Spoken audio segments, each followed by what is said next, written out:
Ghanaians were divided to President John Dramani Mahama's decision to accept West African deportees from the United States, with some praising it as Pan-African solidarity, while others voiced economic concerns. Ghana's foreign minister defended the country's decision to accept a limited number of West African nationals deported from the United States, framing the move as humanitarian, while emphasizing it was not an endorsement of U.S. immigration policies. Here's a report from Accra.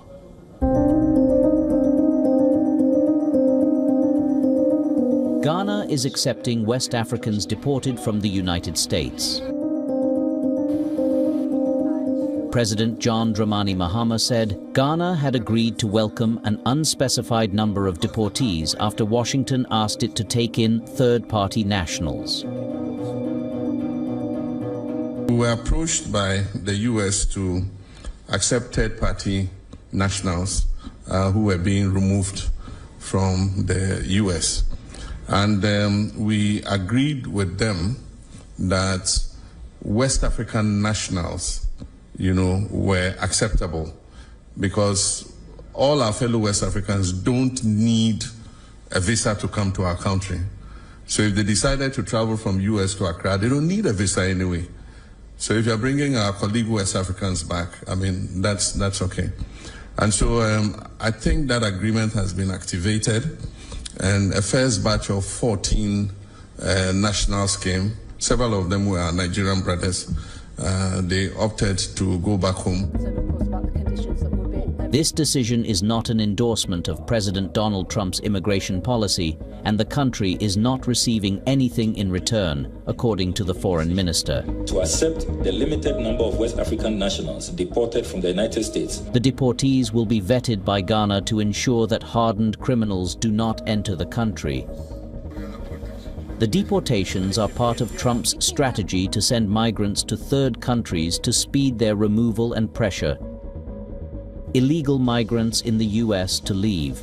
However, a U.S. judge said it appeared the Trump administration had intentionally circumvented immigration laws with its deportations to Ghana. Ghanaians are divided on President Mahama's decision to accept the deportees, with some praising it as Pan-African solidarity while others voiced economic concerns. Supporters likened the move to Ghana's historical role in Pan-Africanism, referring to the country's first president, Kwame Nkrumah. Some are of the view that the deportees could potentially contribute to Ghana's economy with skills acquired abroad. Ghana, this is the genesis of Pan-African. Nkrumah did everything. So it's a good idea to have them. Just that we have some consequences, some prices to pay, and that is normal. But to receive West African nationals in Ghana is a good idea. Critics, however, raised concerns about increased job competition and possible rise in crime rates. Both teachers and students at local institutions debated the policy's implications, weighing potential economic benefits against integration challenges as Ghana prepares to receive more deportees. The idea of our President John Dramani Mahama receiving these deportees, on the contrary, is going to be a big headache to the Ghanaian economy, because we do not know who these people are and what they are up to in America that they will be deported to here.